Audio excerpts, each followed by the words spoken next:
தமிழர்களின் number one choice Tamil matrimony. Summer வந்தாச்சு. What's your plan for this holiday?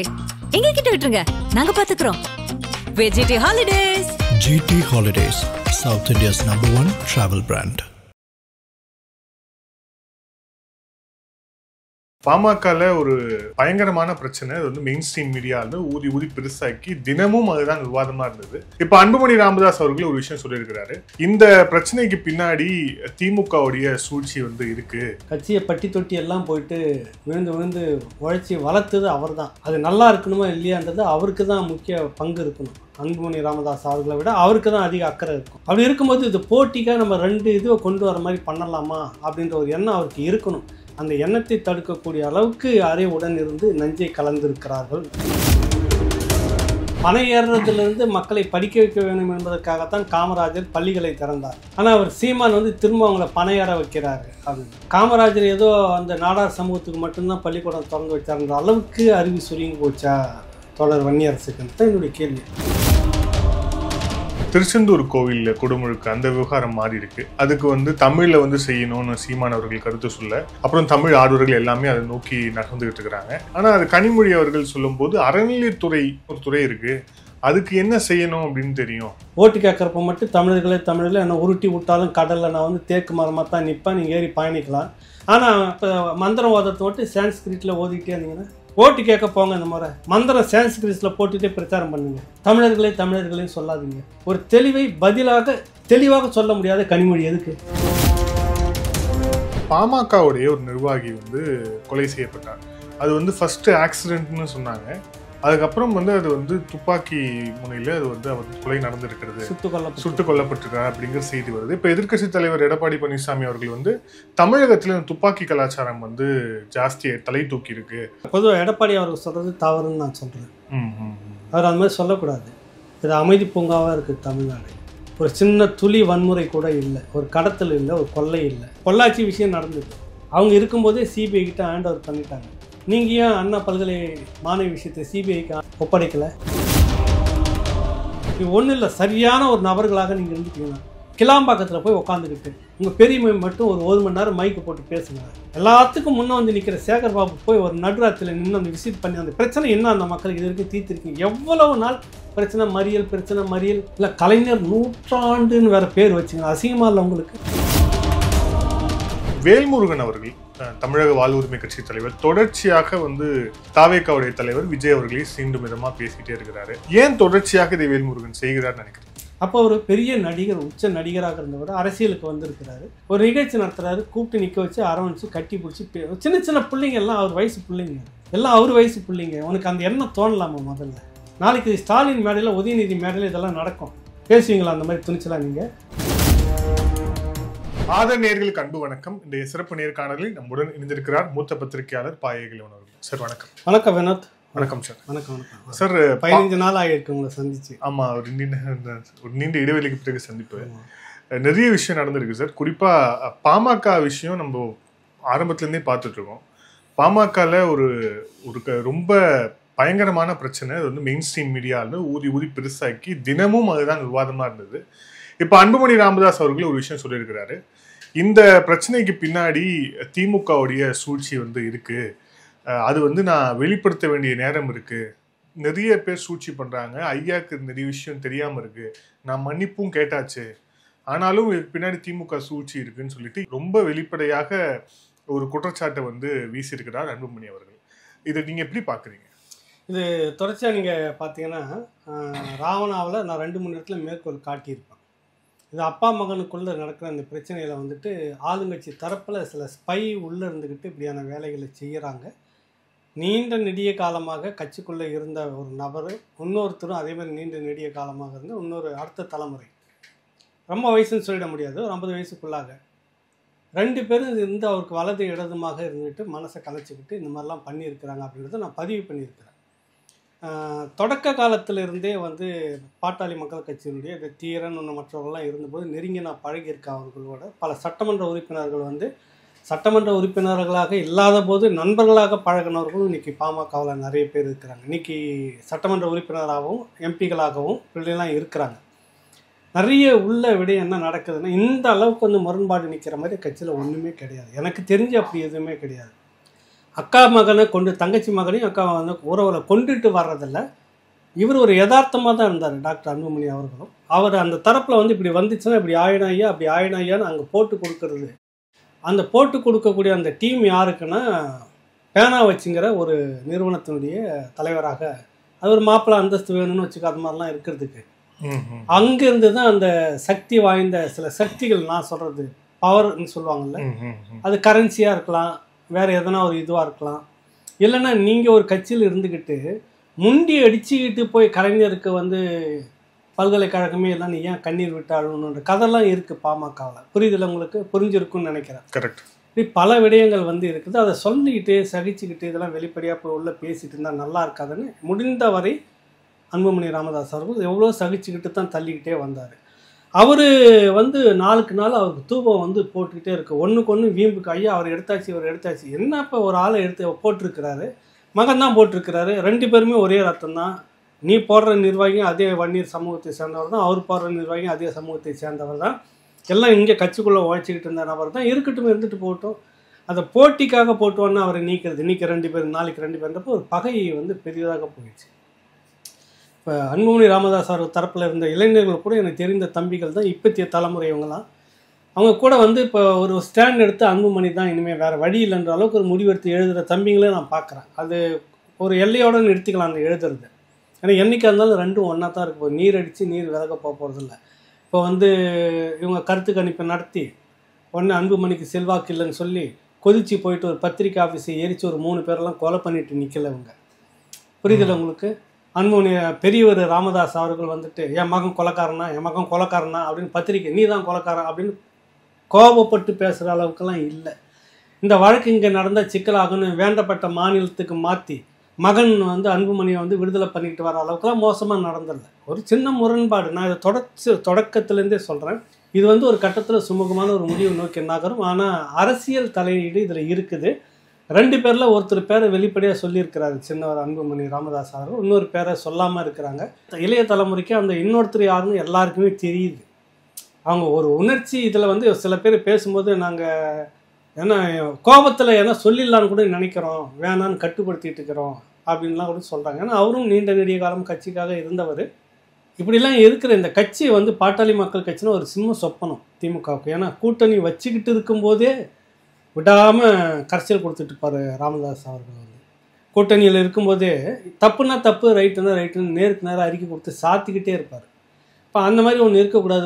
இன்னும் ஒரு பெரிய அளவில் வடக்கில் இருக்கக்கூடிய பெரிய சக்தி வீரியமாக இருந்தது. இப்போ அது காயடிச்ச மாடு மாதிரி ஆயிடுச்சு. இதையும் கொஞ்சம் காயடிச்சு வச்ச மாதிரி ஒரு டீமை வச்சுக்கிட்டா நல்லாயிருக்கும் அப்படின்னு கணக்கு போட்டிருக்கலாம்.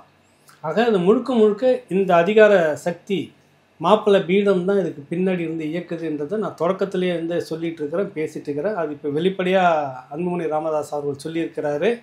என்னுடைய ஆதாயம் எல்லாம் எங்கே போகுன்னா திமுகவுக்கு தான் போகும். பார்த்தீங்கன்னா காற்று இருக்கிறதுக்கு கூட அவகாசம் இல்லாமல் போயிட்டு வேல்முருகன்ட்ட ஒரு டீமில் போய் சேர்றாங்க, திமுகவில் ஒரு டீம் சேர்றாங்க, இன்னொரு கட்சியில் போய் ஒரு டீம் சேர்றாங்க. பார்த்துருப்பீங்கள்ல? அது இதெல்லாம் எதிர்பார்க்குது அந்த அதிகார மையம். அது சின்ன பெண்ணமாகணும். வடக்கை வந்து இது அதிகாரமாக இருந்துச்சுன்னா நமக்கு கிட்டத்தட்ட 87 தொகுதிகளுக்கு மேலே இவங்க நினச்சாங்கன்னா நம்ம வெற்றி பெறணும் இல்லை தோல்வி பெறணும், இவங்க மனசு வைக்கணும் அப்படின்ற நிலைக்கு இருக்குது பாட்டாளி மக்கள் கட்சி. நீ ஸ்பிரிட் பண்ணி விட்டுட்டிங்கன்னா புரியுதில்ல அரசியல் உங்களுக்கு? 2026 அதிக பெரும்பான்மை ஜெயிக்கணும்னா ஒன்று பாட்டாளி மக்கள் கட்சியோட கூட்டணி இருக்கணும், இல்லைன்னா அதை சிதைக்கணும். 2ல் கூட்டணி இருக்கிறதுக்கு வாய்ப்பு இல்லை. அடுத்தது என்ன, சிதைச்சிட்டோம்னா சரியாக போயிடும்ல. ஒட்டுமொத்தமாக இருக்கிற வரைக்கும் தானே உங்களுக்கு 87 தொகுதியில் வடக்கில் திமுக ரொம்ப குறைந்த வித்தியாசத்தில் வெற்றி தோல்வியில் தான் இருக்கணும். பாட்டாளி மக்கள் கட்சி மனசு வச்சு தீவிரமாக இறங்கி அடிக்கணும்னு முடிவு பண்ணாங்கன்னா தலையெடுக்கவே முடியாது திமுக. அது தெரியுது, 26 அவங்களுக்கு தெரியுது. மக்கள் செல்வாக்கெல்லாம் அதுக்கு இல்லை. கூட்டணியை சிதைக்கிறது உடைக்கிறது மூலமாக எதனா பண்ண முடியுமா பண்ணிக்கலாம் அவங்க, அவ்வளோதான். பாஜகவை மாதிரி அது தெரிஞ்சு தான் இந்த வேலைகளை செய்கிறாங்க. அன்புமணி ராமதாஸ் அவர்கள் சொன்னது சரியான கருத்து என்பது என்னுடைய பதில். தேர்தலை மையமாக வச்சு இதை அவங்க செய்கிறாங்க அப்படிங்கிறது ரொம்ப தெளிவாக தெரியுது. ஆனால் இது ராமதாஸ் அவர்களுக்கு தெரியாதா? ஏன் தொடர்ச்சியாக இந்த மாதிரி போக்கை வந்து கையாளணும்? இல்லைன்னா ஒரு எக்ஸ்பீரியன்ஸான ஆள் இந்த மாதிரி விஷயத்தெல்லாம் அவர் புரிஞ்சுப்பார் இல்லையா? என்ன எக்ஸ்பீரியன்ஸாக இருந்தாலும் கூட நீண்ட நெடிய காலமாக நீ என் கூடவே இருக்கிற, நல்லது கெட்ட எல்லாமே நீ என் கூட சொல்லிட்டு தான் இருக்கீங்க. மகன் இடையில தான் வர்றாரு. இப்போ இந்த நீங்கள் சொல்கிறத நான் ஏற்றுக்கிறதா, என்ன சொல்லி வச்சாருன்னு தெரியாதுல்ல. அப்பா மகனுக்குள்ளே மனம் விட்டு பேசக்கூடிய ஒரு நிலைப்பாடு வந்தால் தானே. மேலோட்டமாக 1-2 வார்த்தைகளை மட்டும் பேசிட்டு போகிறதால ஒரு முழு தீர்வும் வராது. தொடக்கத்தில் எங்கேருந்து பிரச்சனை 2 பேருக்குன்னு உட்காந்து பேசினாங்கன்னா எங்கேயோ ஒரு இடத்துல ஏதோ ஒரு இடத்துல சிக்கல் நடந்திருக்கு. அந்த சிக்கல் யாரால் வந்துச்சுன்னு கண்டுபிடிச்சிட்டாங்கன்னா பெரியவர் வந்து சரியாக போயிடுவில்ல. புரியுதுல்ல? அது தெரிஞ்சிக்காதது தான் அவர் தொடர்ச்சி அறிக்கை மேலே அறிக்கை கொடுத்துக்கிட்டே இருக்கிறதுக்கு காரணம். அவர் கூட இருக்கக்கூடிய ஆட்கள் சரியில்லைன்னு அவர் சொல்கிறது காரணம் அதுதான். அப்பா நல்லவர், எங்கள் அப்பா நல்லவர் தெரியும், எனக்கு எல்லாமே தெரியும். எனக்கு ஏன் அப்படிலாம் பேசிட்டு இருக்கிறாருன்னு காரணம் கூட இருக்கக்கூடிய ஆட்கள் சரியில்லை. அதை தான் அவர் தொடக்கத்துலேருந்தே சொல்லிட்டு இருக்கிறார். மேம்போக்கா இன்றைக்கி வெளிப்படையாகவே அவர் கட்சி மேலே டிமாண்ட் சொல்லியிருக்கிறார். இதுதான் அது நடந்திருக்குது. ஏன் அவருக்கு தெரியாதா? ஆனால் நீங்கள் சொல்கிறது சரியான கேள்வி தான். கட்சியை பட்டி தொட்டி எல்லாம் போயிட்டு விழுந்து உழைச்சி வளர்த்தது அவர் தான். அது நல்லா இருக்கணுமா இல்லையான்றது அவருக்கு தான் முக்கிய பங்கு இருக்கணும். அன்புமணி ராமதாஸ் அவர்களை விட அவருக்கு தான் அதிக அக்கறை இருக்கும். அப்படி இருக்கும்போது இது போட்டிக்காக நம்ம 2 இதுவை கொண்டு வர மாதிரி பண்ணலாமா அப்படின்ற ஒரு எண்ணம் அவருக்கு இருக்கணும். அந்த எண்ணத்தை தடுக்கக்கூடிய அளவுக்கு யாரே உடன் இருந்து நஞ்சை கலந்திருக்கிறார்கள் நெஞ்சில். அதுதான் இங்கே இருக்கக்கூடிய விஷயம். அது சொல்லாமல் தொண்டை வரைக்கும் வருது, வெளிப்படையாக சொல்ல முடியல சின்ன அன்புமணி ராமதாஸ் அவர்களால். என்ன காரணம்னா அதில் பல சிக்கல்கள் இருக்குது. குடும்பத்துக்குள்ளாக, உறவுகளுக்குள்ளாக அது ஒரு பெரிய சிக்கலாக மாறும். அது முன்னால தான் எடுக்கணுன்ற மாதிரி பக்குவமாக பேசி தான் எடுக்கணுன்ற சந்தர்ப்பத்துக்காக இவர் காத்துக்கிட்டு இருக்கலாம். அந்த சந்தர்ப்பம் அவருக்கு வேறு மாதிரி போயிட்டுருக்குது பெரியவருக்கு. அது வந்து சிலர் பயன்படுத்துகிறார்கள். அது வந்து சுற்றி வளைச்சி எங்கே வந்து நிற்குன்றது இப்போ வெளிப்படையாக பேசிட்டார். அதெல்லாம் மாப்பிள்ளை அணுக்கரகம் வேணும் உங்களுக்கு, அது வந்து விடுபடுறதுக்குனாக்கா கட்டாயம் வரும். அதுலேருந்து ஒரு சூழ்நிலை மாறும். இந்த பாட்டாளி மக்கள் கட்சி ஒன்றா தான் நிற்கும்ன்றது என்னுடைய கணிப்பு. திரும்பவும் சொல்ல வரேன் பாருங்கள். ஓகே, நாம் தமிழர் கட்சியுடைய ஒருங்கிணைப்பாளர் சீமான் அவர்கள் அவர் வந்து இந்த பனைமரம் ஏறினது, அப்புறம் தொடர்ச்சியாக வந்து பனைமரம் தொடர்பாக கல் தொடர்பாக அவர் தெரிவித்து வரும் கருத்துக்கள் இன்னைக்கு அதிசயமா மெயின் ஸ்ட்ரீம் ஊடகங்கள்ல அதை எடுத்து ஒரு விவாதமாகவே நடத்த போறாங்க அப்படிங்கிறத பார்க்குறோம். இந்த அரசியல் ஒரு பக்கம், ஆனால் இதுக்கு விமர்சனமும் எழுந்துட்டு இருக்கு அப்படிங்கிறத பார்க்குறோம். இன்னொரு பக்கம் வந்து ஒரு பக்கம் விடுதலை சிறுத்தைகளுடைய வன்னியரசு அவர் வந்து நாங்க பனையேறியிலிருந்து சம்பந்தமா நிறைய கருத்துக்களை வந்து சொல்றாரு. குறிப்பா சீமான் கொண்டு போறாங்க அப்படின்னு. இது எப்படி பாக்குறீங்க? இந்த விவாதம் எதை நோக்கி போகுதுன்னு சீமானுக்கு ஒரு அசைன்மெண்ட் பாஜக வந்து சனாதனத்துக்கிட்ட இருந்து வந்திருக்குது. இல்ல, அது வந்து அவர் சொல்லல, அது வந்து வேற தரப்புல தரப்புகள் எல்லாம் பேசுறது ஒண்ணுதான். இப்ப அவரும் அதை தான் சொல்ல வராரு. பனை ஏறுறதுல இருந்து மக்களை படிக்க வைக்க வேண்டும் என்பதற்காகத்தான் காமராஜர் பள்ளிகளை திறந்தார். ஆனால் அவர் சீமான் வந்து திரும்ப அவங்கள பனையேற வைக்கிறாரு அப்படின்னு. காமராஜர் ஏதோ அந்த நாடார் சமூகத்துக்கு மட்டும்தான் பள்ளிக்கூடம் திறந்து வச்சாருன்ற அளவுக்கு அறிவு சுருங்கி போச்சா தொடர் வன்னியரசுக்குன்றது தான் என்னுடைய கேள்வி. நல்லா படித்தவர், பண்பாளர் தான், இல்லைன்னு மறுக்கலை. திமுகவில் ஏதாவது பேசி ஏதாவது ஒரு இடத்த சொல்லி இந்த மாதிரி நல்ல இடமா ஒரு இடம் வாங்கிக்கிட்டு நம்ம சிக்கல் இல்லாமல் ஜெயிக்கணுன்றதுக்காக சீமானை எதையாவது சொல்லணும்னு ஒரு நோக்கம். நீ விமர்சனம் பண்ணு, சரியாக பண்ணுங்க. பனை ஏறக்கூடாது என்பதற்காக தான் பள்ளிகளை திறந்தார் அப்படின்னா நாடார் சமூகம் மட்டும் படிக்கணும்னு காமராஜர் பள்ளிக்கூடம் திறந்தார். இல்லை, இந்த கான்செப்டே தப்பு இல்லை. பட்டி தொட்டி எல்லாமே இந்த பக்கம் உங்களுக்கு சென்னையை தொடங்கி கன்னியாகுமரி வரைக்கும் பள்ளிக்கூடம், பட்டி தொட்டி எல்லாமே 5 கிலோமீட்டருக்கு உள்ளார ஒரு பள்ளிக்கூடம் இருக்கணும் அப்படின்னு ஓராசிரியர் பள்ளியாவது இருக்கணும்னு சொல்லி செய்தது எல்லா சமூகமும் படிக்கிறது. இவரும் அங்கே தான் படித்து வெளியில் வந்திருக்கணும். நாங்கள் அங்கே படித்து வெளியே வந்தோம்.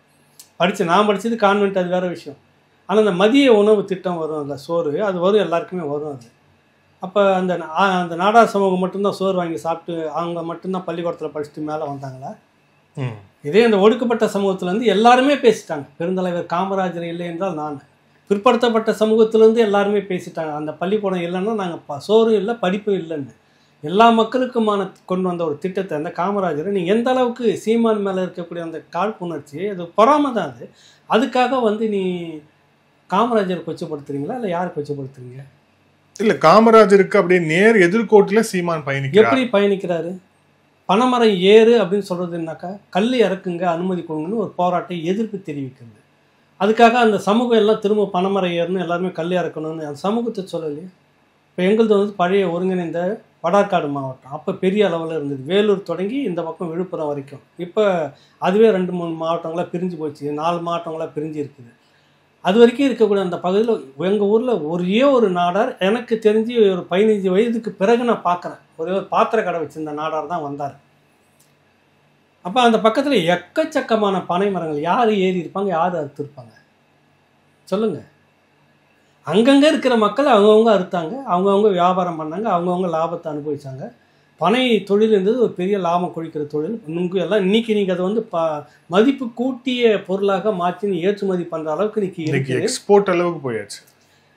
மேதகு தலைவர் அவர்கள் அங்கேருந்து கேட்கும்போது பொருளாதாரத்தை பற்றி சிக்கும்போது இது இருக்குது, இதுதான் நம்ம பொருளாதாரம்னு சொன்னார். பனை மரங்களை காட்டி தான் உலக நாடுகள் முழுக்க தென்னை மரங்களுக்கு தாய்லாந்து, இந்தோனேஷியா தென்னை மரங்களை வச்சு என்னென்னலாம் பண்ணுது, அதில் இருந்து எடுக்கிற கல்லை வச்சு என்ன பண்ணிட்டு இருக்குது, எவ்வளோ விஷயங்கள் சமூக வலைத்தளங்கள் இருக்குது. படிங்க, பாருங்கள். எதுக்கெடுத்தாலும் வந்து சனாதானம், எதுக்கெடுத்தாலும் அந்த குலக்கல்வின்னா எது குலக்கல்வி? நிலம் எல்லாம் வச்சுட்டு ஆசிரியரும் வச்சுட்டு இருக்கிறாரு, போலீஸும் வச்சுட்டு இருக்கிறாங்கல்ல. விவசாயம் பார்க்காம இருக்காங்களா? ஒரு ரிட்டையர்ட் நீதிபதி போய் திரும்ப விவசாயம் பண்ணிட்டு இருக்கிறாரு. நான் படிக்கிற காலத்துலேருந்து விவசாயம் பண்ணிட்டு இருந்தேன்னு சொன்னார். நானும் நீங்களும் வந்து விவசாய நிலத்துலேருந்து தான் வந்திருக்கேன். கரெக்டாக படிச்சுட்டு இருந்த கல்லூரியில் படிச்சுக்கிட்டு இருக்கிறப்போ போய் பகுதி நேரத்தில் விவசாயம் பண்ண சோறு எப்படி வரும் உங்களுக்கு? பணம் வெள்ளம் வேணும், பணம் சக்கரை வேணும், சுகருக்கு மாற்றாக நோய் வரக்கூடாது என்பதற்காக இதெல்லாம் யார் கொடுப்பாங்க? பனைமரம் இருந்தால் கொடுப்பாங்க. கல் இறக்கணும். அது கல் இறக்கிறதுல நீங்கள் வெட்டி சீவி விட்றீங்கல்ல, ஒரு வீடியோ வந்திருக்கு. தேனீக்கள் போய் உட்காராங்க. அது வந்து ஒரு சுற்றுச்சூழலுக்கு அது பெரிய உகந்த ஒரு வேலை. அதெல்லாம் யார் செய்கிறது? அது அந்த மக்கள் மட்டும்தான் செய்கிறாங்கன்னு நீங்கள் முதல்ல சுருக்கி வச்சு நாடார் சமூகத்தை மட்டும் நீங்கள் கொச்சப்படுத்தியிருக்கிறார் வன்னியரசு. தவறு அது. எல்லா அந்தந்த பகுதி இப்போ வடார்காடு மாவட்டம், தென்னார்காடு மாவட்டத்தில் எத்தனை நாடார்கள் இருந்திருப்பாங்க? இங்கெல்லாம் தொழில் இருக்குது. இதனுடைய முழுக்க நிறைய நிகழ்ச்சிகள் நடத்துனது விழுப்புரத்தில் தான் நடத்தியிருக்காங்க. அங்கே பெரும்பான்மை நாடார் சமூகம் இல்லையே, வேறு யார் ஏறி இருப்பாங்க? மேற்கு மாவட்டங்களில் அவ்வளோ பனை தொழில் எல்லா இடத்துலையுமே யார் கொங்கு சமூக மக்கள் தானே பண்ணிகிட்ருக்காங்க, வேறு யார் பண்ணிகிட்ருக்காங்க? இது எப்படி இந்த கருத்தை நீ சொல்ல முடியும்? உங்களுக்கு அறியாமை, சீமான் மேலே இருக்கக்கூடிய பொறாமை, அதனால் வந்து இந்த விஷயத்த வந்திருக்கு. நம்மளால் செய்ய முடியாது. சரி, நான் ஒரு கேள்வி நியாயமாக கேட்குறேன். பனைமரம் வந்து குலத்தொழிலுக்கு இது வந்து கரெக்டாக 1 லட்சம் பணம் கொட்டியை நாங்கள் போட்டோன்னு பெருசாக விளம்பரம் பண்ணிக்கிட்டீங்களே, ஏன் பண்ணீங்க சொல்லுங்கள்? எதுக்கு போட்டிங்க 1 லட்சம் கொட்டை? எதுக்கு போட்டிங்க பணம் கொட்டை? இலக்கு 1 லட்சம் சொல்லிட்டு 1 லட்சமோ 1 கோடியோ சொன்னாங்க. ஏரிக்காரெல்லாம் சுற்றிட்டு இருந்தாங்க விடுதலை சிறுத்தைகள். தோழர் திருமாவளவன் அவர்களும் நட்டார். பனைமரம் நட்டிங்க, வளர்ந்துருக்குது. என்ன பண்ணணும் அதை இப்போ சொல்லு? யார் அறுக்கணும்? நம்ம தானே அறுத்தாகணும். நீங்கள் அறுத்தாகணும். கல் வந்து எடுக்கிறதுல நீங்களும் கல் இறக்கணும்னு நீங்களும் குரல் கொடுத்தீங்கன்னாக்கா இன்னும் ஒடுக்கப்பட்ட மக்கள் அதால் பெரிய பலன் இருக்கும், வேலை கிடைக்கும் எல்லாருக்குமே. அது சார்ந்த பனை வெல்லம் உற்பத்தி பண்ணணும், அந்த பாலை எடுக்கணும், அந்த கல்லில் வந்துட்டு அதை கல்லில் பதப்படுத்தி எக்ஸ்போர்ட் பண்ணி இதெல்லாம் ஒரு பெரிய தொழிலாக மாறும். இந்த தொழிலில் எல்லா சமூகத்துக்கும் வேலை கிடைக்கும். நீங்கள் அப்படி பார்ப்பீங்களா? அது மொத்தமாக முடக்கிற வேலையை பார்ப்பீங்களா? அதில் இன்னொரு அரசியலும் இல்லையா? சீமானும் காமராஜனும் ஒரே சமூகம், ஆனால் வந்து அந்த ஒரு அடையாளம் இருக்கக்கூடாது அப்படிங்கிற இருந்து சீமான் மேலே அந்த சாதி முத்திரை இன்னும் சொல்லப்போனால் அந்த எனக்கு தெரிஞ்ச அந்த வாக்காளர் பட்டியல் எடுத்துகிட்டு அதை பற்றிலாம் அனலைஸ் பண்ணி ஒரு பெரிய ஆய்வை நடத்தணும். ஒரு முதல் 2வது தேர்தலுக்கு பிறகு உட்காந்து அவர் கூட எல்லாமே நாடார் சமூகத்தினுடைய வாக்கு அவருக்கு இல்லை, தெரியுமா உங்களுக்கு? நான் வெளிப்படையாக சொல்கிறேன். இப்போ அதிக பெரும்பான்மை வாக்கள் பட்டியல் இனத்து மக்களுடைய வாக்கு. 2வது பட்டியலில் 2வதுல இருக்கிறது வன்னியர் சமூகம், 3வது வர்றது தேவேந்திர சமூகம் வருது, தேவேந்திர சமூகமும் வருது. எங்கேருந்து வருது நாடார் சமூகம்? நான் பட்டியலே தரேன். நான் அதாவது உங்களுக்கு கருணாநிதி ஏற்றுக்க முடியும் ஓங்கல்லேருந்து வந்தாக்கா, நான் வெளிப்படையாகவே பேசுகிறேன். நான் ஸ்டாலினை ஏற்றுக்க முடியும் அந்த வகைராலேருந்து வந்தாக்கா. இந்த மண்ணின் மைந்தர், இந்த மண்ணினுடைய மாமன்னர், அதுக்கெல்லாம் நீங்கள் போய் வாசலில் உட்காந்துக்கிட்டு கோல் பிடிச்சிட்டு கத்திட்டு கோஷம் போட்டுன்னு இருக்கலாம். 10 குறைக்கு இப்போ கோல் சூட்டு போட்டுன்னு வேறு கோல் பிடிச்சிக்கிட்டு இருக்கிறீங்க. உலகத்தில் இப்படி யாரும் கோல் பிடிக்கிற வேலைக்கு கோட் சூட், நான் அப்படி தான் பேசுவேன். நான் கோல் பிடிக்கிற வேலைக்கு பேண்ட்டு சட்டெல்லாம் கோட்டெல்லாம் கேட்குதா உங்களுக்கு? சொல்லுங்கள். மாநாடு நடத்துனீங்க, என்ன உரிமையை கேட்டீங்க? ஆயிரக்கணக்கான கோடியை இந்த திராவிட மாடல் அரசு ஒடுக்கப்பட்ட பட்டியலின மக்களுக்காக கல்விக்காக ஒதுக்கின பணத்தை செலவு செய்ய துப்பு இல்லாமல் திருப்பி அனுப்புறதை பற்றி கேள்வி கேட்கலாம். அந்த மாநாட்டில் கேட்டிங்களா? நீங்கள் தான் நீதிமன்றத்தில் வழக்கு போட்டீங்க. அந்த வழக்கு இருக்குது நீதிமன்றத்தில் இருக்கும்போது இந்த அரசு வந்துட்டு வழக்கறிஞர்கள், அரசு தரப்பு வழக்கறிஞர்கள் நியமிக்கிறதுல வந்துட்டு இடஒதுக்கீடு பின்பற்ற முடியாதுன்னு எழுதி கொடுக்குது ஒரு சமூக நீதி காத்த திராவிட மாடல் அரசு. கேள்வி கேட்டிங்களா? மாநாட்டில் பேசியிருக்கணும். இல்லாது கோட்டு சூட்டு போட்டுன்னுவாங்க எல்லாருமே. இதுவா அவங்களுக்கு மாநாடு? அந்த சமூக மக்களை நீங்கள் வந்துட்டு ஒரு சிந்திக்க விடாமல் ஒரு மாதிரி அடிச்ச சமூகமாக நீங்கள் மாற்றிக்கிட்டு வரீங்க. நான் உண்மையிலே சொல்கிறேன்.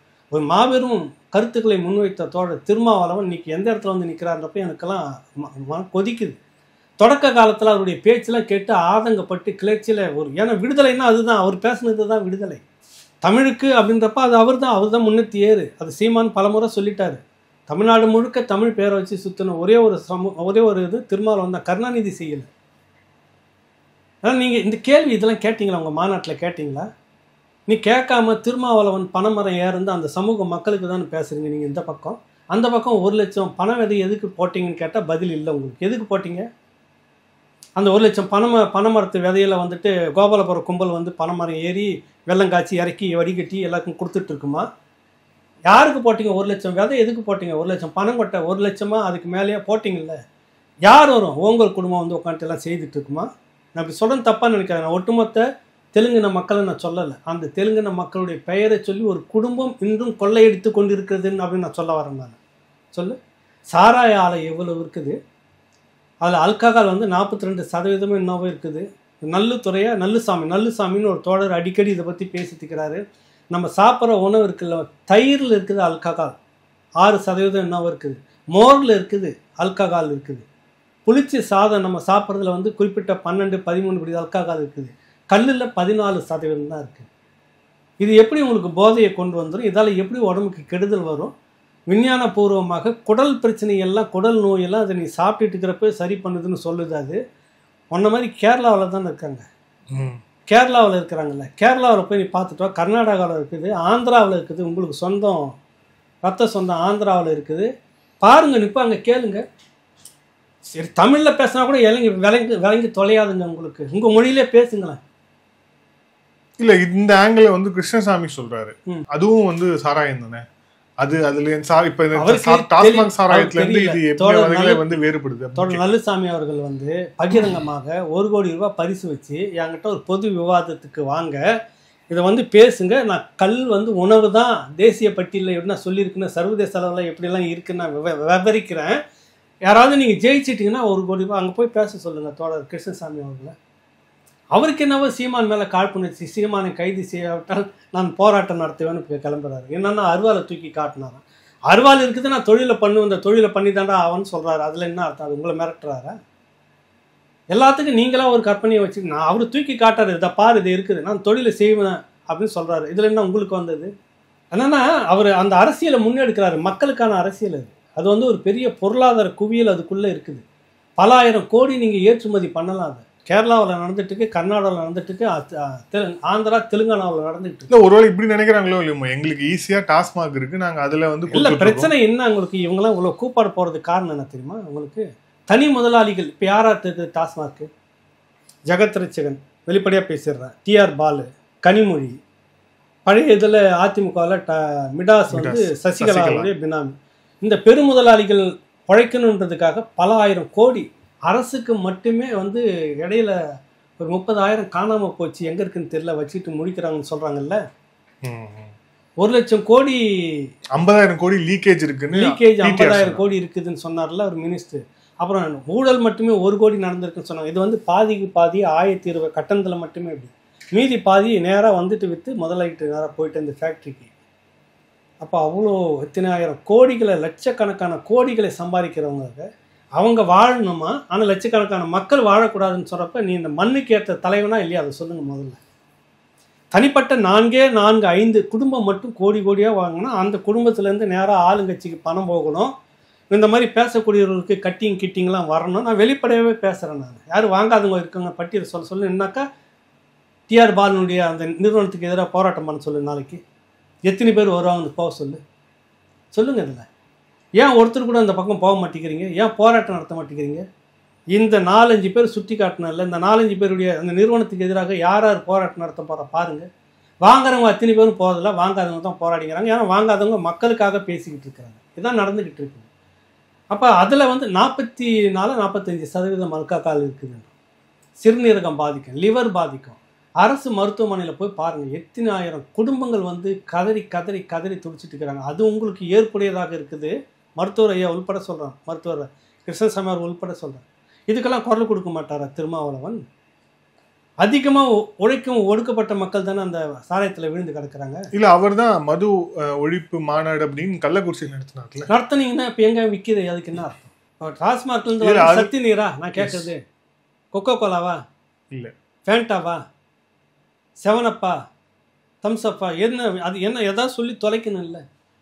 இல்ல இப்ப அதையே குடிக்க கூடாதுன்னு சொல்றாங்க. அதுவே டேஞ்சர். பல்லு எடுத்து நாங்க போட்டோம், கொக்கோ கோலால ஒரு பல்லு எடுத்து போட்டோம். காலையில பார்த்தா இன்னொருக்கு நான் கையால் நொறுங்குது. அவ்வளோ டேஞ்சர். சத்தியத்துக்கும் எங்கள் வீட்டில் டாய்லெட்டு ஒரு கொக்கோ கோலா வாங்கி ஊற்றி கழுவுனோம், பளிச்சுன்னு இருக்குது. சத்தியத்துக்கும் சொல்கிறேன். அப்போ அதெல்லாம் இல்லை. நான் இங்கே வந்து இப்போ விற்கிது இல்லை. டாஸ்மாக் மதுபானம் எதிர்ப்பு போராட்டம் நடத்துனீங்க, எங்கேயுமே விற்கலையா? எந்த சாராய கடைக்கு முன்னாடி போய் போராட்டம் நடத்துறீங்க? எந்த டாஸ்மாக் நிறுவனத்துக்கு எதிராக போராட்டம் நடத்தினார் தோழர் திருமாவளவன்? அதிகமாக பாதிக்கப்படுறது போக சொல்லுங்கள். அரசு மருத்துவமனை அங்கங்கே இருக்குது. மண்ணெல்லாம் பாதிக்கப்பட்டவர்கள் எக்கச்சக்கமாக இருக்காங்க. எல்லாம் உழைக்கும் கீழ்த்தட்டு மக்கள். உங்களுக்கு ஓட்டு போடக்கூடியவன்னு சொல்லலாம். அது இஸ்லாமியர்களாக இருந்தாலும் சரி, கிறிஸ்தவர்களாக இருந்தாலும் சரி, இந்துக்களாக இருந்தாலும் சரி, வேதம்லாம் கிடையாது. ஆனால் உழைக்கும் ஒடுக்கப்பட்ட மக்களாக தான் அதிக பெரும்பான்மை. எங்கே இருக்குது? ஏதாவது கேள்வி கேட்டிங்களா? அதுக்கு எதிராக உங்களால் போராட்டம் நடத்த முடியல. சீமான் கல்லியாக இருக்க சொல்லிட்டாரு. 14% தான் அதில் போதை மருந்து. அது மெடிசனாக மாறுதுன்றான். உடம்புல பல விஷயங்கள்லாம் செய்யுதுன்னு சொல்கிறான். இவ்வளோ விஷயம். நீ இதுக்கு எதிராக இவ்வளோ தீவிரமாக நீங்கள் குரல் கொடுக்குறீங்கன்னா ஏன் அதுக்கு எதிராக இது வரைக்கும் ஒரு வார்த்தை பேசலை? டாஸ்மாக்கு எதிராக அது சத்து நீர் விநியோகம் பண்ணிட்டு இருக்குதா உங்களுக்கு அரசு? உங்களுக்கு சத்து நீர் பாய்ச்சிங்கன்னு இருக்குது வேறு விதத்தில், கரன்சியில். புரியுதில்ல? நேற்று நீங்கள் எப்படி இருந்தீங்க, இன்றைக்கி எப்படி இருக்குன்னு நாங்கள் பார்த்துக்கிட்டு தான் இருக்கிறோம். புரியுதில்ல? எல்லாரையும் பார்த்துக்கிட்டு தான் இருக்கிறோம். நாங்களும் 35 வருஷமாக இங்கே ஊடகத்துறையில் இருந்துக்கிட்டு தான் இருக்கிறோம். சத்து நீர் உங்களுக்கு எப்படிலாம் பாய்ஞ்சிக்கிட்டு இருக்குது அப்படின்னு பார்த்துக்கிட்டு இருக்கிறோம். அதனால் நீங்கள் வாய் மூடி மௌனமாக இருக்கிறீங்க. உங்களுக்கு பொறாமை இந்த அரசியல் மேலே இருக்கிற இந்த அரசியல் நம்மளால நடத்த முடியாமல் போச்சு. அதுக்கு நீ துணிச்சலாக நிற்கணும். முட்டு சோத்தில் போய் நிற்கக்கூடாது. கோபாலபுரம் வாசலில் இருக்கக்கூடாது. நான் எல்லாருக்கும் பொதுவாக சொல்கிறேன், தனித்து வந்து நில்லு. சீமானோட 10 மடங்கு உனக்கு வீரம் வரும். சீமானோட 10 மடங்கு நீ தில்லா போராடலாமே. அந்த வீரியம்லாம் இருக்குது உங்ககிட்ட. வாங்கலாம், வெளியில் வாங்கலாம். நீங்கள் அந்த ஒட்டி நிற்கிறதால தானே உங்களுக்கு, வாசல்லே நிற்கிறதால தானே உங்களுக்கு இந்த பிரச்சனை எல்லாருக்குமே. சொல்லுங்கள். டாஸ்மாக் ஒழிக்காமல் நீங்கள் இந்த கல் இறக்கிறதுக்கு எதிர்ப்பு தெரிவிக்கிறீங்கன்னா சாராய சாம்ராஜ்யத்துக்கு நீங்களாம் படுத்துக்கிட்டீங்கன்னு அர்த்தம். வேறு ஒன்றும் இல்லை, மண்டி இட்டிட்டீங்கன்னு அர்த்தம். அடுத்த ஒரு முக்கியமான ஒரு சர்ச்சையாக இந்த திருச்செந்தூர் கோவில் குடமுழுக்கு அந்த விவகாரம் மாறி இருக்கு. அதுக்கு வந்து தமிழில் வந்து செய்யணும்னு சீமான் அவர்கள் கருத்து சொல்ல, அப்புறம் தமிழ் ஆர்வலர்கள் எல்லாமே அதை நோக்கி நகர்ந்துகிட்டு இருக்கிறாங்க. ஆனால் அது கனிமொழி அவர்கள் சொல்லும்போது அறநிலையத்துறைன்னு ஒரு துறை இருக்கு, அதுக்கு என்ன செய்யணும் அப்படின்னு தெரியும், அது பிரகாரம் தான் அது போயிட்டு இருக்கு அப்படின்ட்டு வந்து அவங்க வந்து கீதா ஜீவன் பக்கத்தில் வச்சுக்கிட்டு அவங்க வந்து ப்ரெஸ் மீட் கொடுத்துருக்காங்க அப்படிங்கிறத பார்க்குறோம். இப்போ இது எப்படி பார்க்குறீங்க? இல்லை, கனிமொழி பேசுனது உங்களுக்கு புரிஞ்சிடுச்சிங்களா? இல்லை, எனக்கு தெரியல. நான் உண்மையிலே விளையாட்டு கேட்கல, சீரியஸாக 2-3 முறை கேட்டேன். அவங்க என்ன சொல்ல வராங்கன்னு எனக்கு தெரியல. உங்களுக்கு புரிஞ்சிடுச்சிங்களா?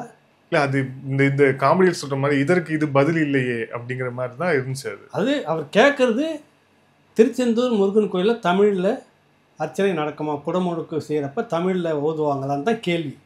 இது தமிழ்நாட்டு மண், நான் முத்தமிழ் அறிஞர் கலைஞருடைய மகள், நான் தமிழ்நாட்டு பெண்ணு. எப்படி கடைசி வரைக்கும் ஓங்கோல் தலைவராக இருக்கக்கூடிய பெரியார் படத்தை வச்சுக்கிட்டு இருப்பேன். ஓட்டு கேட்கறதுக்கு போகிறப்ப மட்டும் பனைமரத்தை போட்டுக்கிட்டு போவேன் நான். ஏன்னா திருச்செந்தூர் அந்த பகுதி முழுக்க அவங்க தொகுதி அதங்க தான் வருது. பனைமர தொழில் அதிகமாக இருக்குது. பனைமரத்தை காட்டிக்குவேன் நான், எப்படி தான் நான் இன்னார்தான் ஒரு அடையாளம் காட்டுறேன். ஒரிஜினலாக நீங்கள் அதுவா இல்லையா நாங்கள் ஒரு பிரச்சனை ஓடிக்கிட்டு இருக்குது. கட் அண்ட் ரைட்டாக தமிழில் தாங்க எங்கள் முருகன் கோயில் அர்ச்சனை. குறிப்பாக இந்த சமூகத்து மக்கள் அதிகமாக அந்த கோயிலுக்கு நேர்ந்து விட்டுருக்காங்க, நிறைய செய்துக்கிட்டு இருக்கிறாங்க. அது தமிழுக்கு சொந்தமான கோயில், தமிழர்களுடைய இடம், தமிழில் தான் அர்ச்சனை. சொல்ல இல்லைன்னா அதுக்கு தான் ஒரு துறை இருக்கு, அந்த துறை முடிவு. துறை இருக்கணும். துறை யாருக்காக? மக்களுக்காக தானே துறை. நீ என்னது வேணா வச்சுக்கோ, மக்களுக்காக தானே கனிமொழிக்காக மக்கள் கிடையாது. மக்களுக்காக தானே முதலமைச்சர், மக்களுக்காக தானே நீதியுமே கூட. சட்டத்தையே திருத்தணுன்னா மக்களுக்காக தானே திருத்துறாங்க. மக்களுக்கு இல்லாதது எது? இந்த தமிழ்நாட்டில் தமிழ் மொழியில் அர்ச்சனைன்றதுக்கு என்ன இருக்குது? நீதிமன்றம் தீர்ப்பு சொல்லியிருக்குது.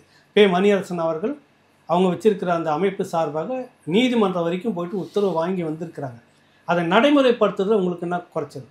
நீங்கள் யாருக்கு, நீங்கள் உண்மையிலேயே ஆரியத்துக்கு அடிவரடியா இல்லை தமிழ் மக்களுக்கு தலைவரானீங்க? ரெண்டுல என்ன ஒன்று ஒத்துக்கும். நான் ஆரியத்துக்கு தான் அடிவரடியாக இருப்பேன், தமிழ் மக்களுக்கெல்லாம் இருக்க மாட்டாங்க. ஏன் நீங்கள் விடாப்பிடியாக சான்ஸ்கிரிட்டில் மட்டுமே நடத்திட்டு இருக்கிறீங்க? என்ன காரணம்? ஒரு பக்கம் வந்து தமிழே ஓட்டு கேட்குறப்ப மட்டும் தமிழர்களே என்ன உருட்டி விட்டாலும் கடலில் நான் வந்து தேக்கு மரமாக தான் நிற்பேன், நீங்கள் ஏறி பயணிக்கலாம். ஆனால் இப்போ மந்திரம் ஓதத்தை விட்டு சான்ஸ்கிரிட்டில் ஓதிக்கிட்டே இருந்தீங்கன்னா ஓட்டு கேட்க போங்க. இந்த முறை மந்திரம் சான்ஸ்கிரிட்டில் போட்டுகிட்டே பிரச்சாரம் பண்ணுங்க. தமிழர்களையும் சொல்லாதீங்க. ஒரு தெளிவாக சொல்ல முடியாத கனிமொழி எதுக்கு எம்பி? உங்களுக்கு எதுக்கு எம்பி பதவி? இந்த மண்ணுக்கு சொந்தக்காரர், இந்த மண்ணின் மக்கள் என்னை வாக்களித்து தேர்ந்தெடுத்திருக்கிறார்கள். என் சரகத்துக்கு உட்பட்ட கோயில் இது. நான் முதன்மையில் வந்து நிற்கிறேன். தமிழில் தான் அர்ச்சனை. அந்த அம்மா சொல்லியிருக்கணும், உங்கள் கட்சி சொல்லியிருக்கணும். தமிழ் பெயரை சொல்லி தமிழுக்கான மொழி போராட்டத்தில் முன்னணியில் இருந்துட்டு நீங்கள் பின்னணியில் இருந்துக்கிட்டு அதன் பேரில் அதிகாரத்தில் வந்து உட்காந்து நீங்கள் பேசியிருக்கணும் முதல்ல. புரியல? தமிழர் தலைவர்னு ஒருத்தர் இருப்பார்.